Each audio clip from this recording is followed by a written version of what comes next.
Iran, America आणि Israel युद्ध हे म्हणजे मिडल ईस्ट म्हणजे त्या पूर्ण देशांपर्यंत पोहोचतंय.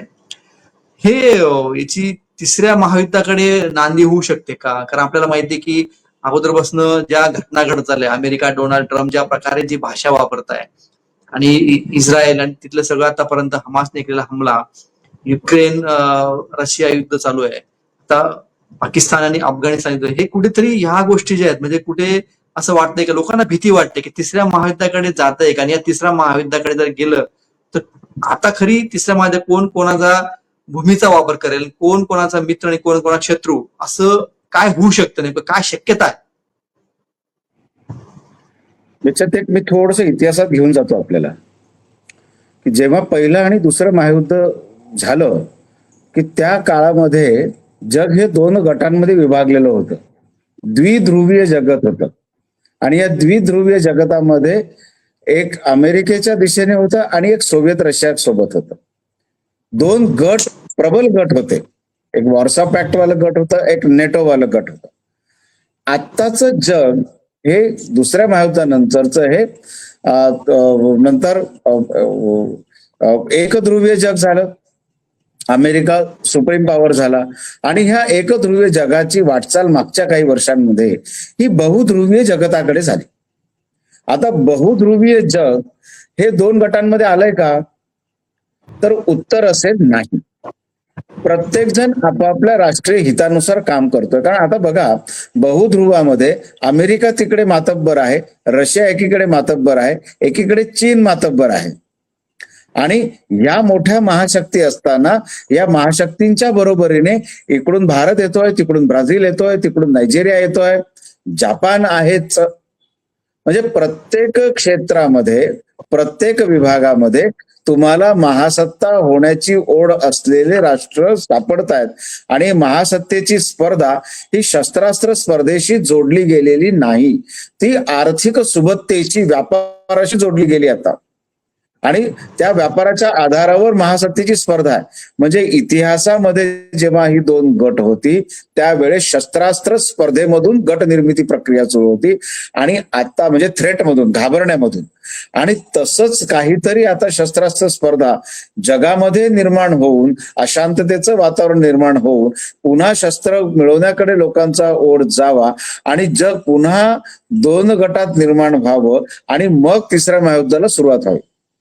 पण अशी सिच्युएशन आपल्याला दिसत नाही. ऑपरेशन सिंदूर सुरू झालं, वाटलं होतं की कोणी चीन पाकिस्तानकडून उतरेल आणि रशिया आणि अमेरिका भारताकडून, किंवा रशिया तरी भारताकडून येईल आणि तिसऱ्या महायुद्धाला वाद फुटू शकतो, पण तसं काही झालं नाही. आत्ताच्या घडीला तर अतिशय म्हणजे मिसमॅचिंग वॉर चालला आहे, की गट नाहीच आहे. म्हणजे मुस्लिम जगत जे एकत्र होतं ते एकत्र पण दिसत नाहीये. म्हणजे एक सेक्शन असा दिसत होता एकदा की मुस्लिम जग विरुद्ध पाश्चिमात्य जग, पण तसं पण नाही. कारण आता याच्यामध्ये जे मुस्लिम जगत आहे, जिथे अमेरिकेने आधीच त्यांची पाळंमुळं ठेवली, त्यांना सुद्धा इराण लक्ष करतोय. म्हणजे संपूर्ण मुस्लिम एकत्रीकरण सुद्धा नाही. मग आता हे जग इतक्या विविध भागांमध्ये विभागलं गेलं असताना प्रबल दोन गटांकडून ते लढणार कसे?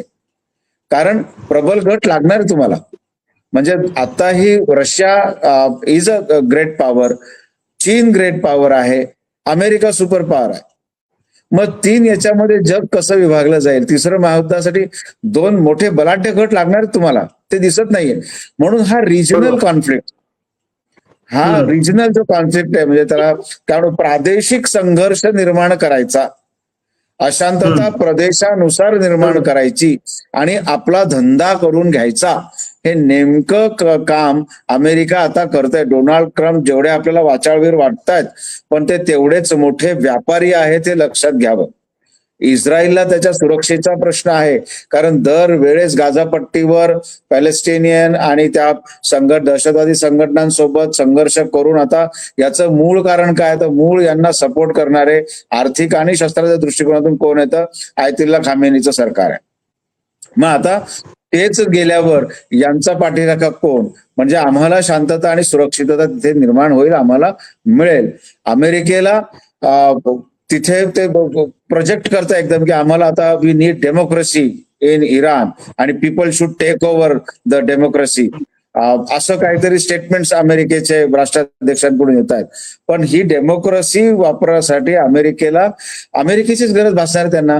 म्हणजे आपसूक ज्या पद्धतीने अफगाणिस्तान ताब्यात घेतला, अनेक वर्ष पूर्ण तेल शोषून घेतलं सुरुवातीला सोव्हिएत रशियाने आणि त्याच्यानंतर अमेरिकेने, इराकला जसा ताब्यात घेतला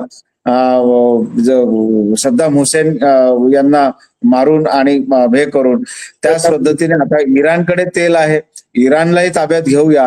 म्हणजे मग संपूर्ण जे ऑइल जगत आहे, जिथे ऑइल लॉबी, ओपेक नेशन्सची ऑइल लॉबी ही स्ट्रॉंग आहे, ह्या लॉबीला पण धक्का द्यायचा आहे का, हा प्रश्न आहे.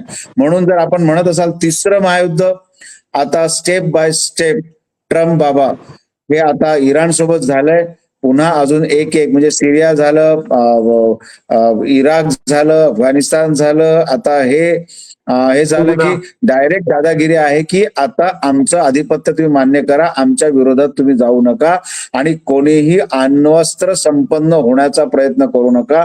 आणि ते सुद्धा अण्वस्त्र संपन्नाचा प्रयत्न त्या ज्या देश ज्यांना तुषार सर मिडल ईस्ट म्हणता आहे, त्याला वेस्ट एशियन नेशन्स आपण भारतीय म्हणत असतो, तर या जगताकडे न्यूक्लिअर वेपन थ्रेटफुल आहेत, घाबरवणारी गोष्ट आहे. कारण दहशतवादी संघटनांची पाळंमुळे इथं रुजलेली आहेत, त्यामुळे हे न्यूक्लिअर आर्सेनल त्यांच्या हातात पडली तर संपूर्ण जग एका मोठ्या धोक्याच्या बॉम्बवर उभं राहील. म्हणजे एवढे सगळे प्रकार आहेत.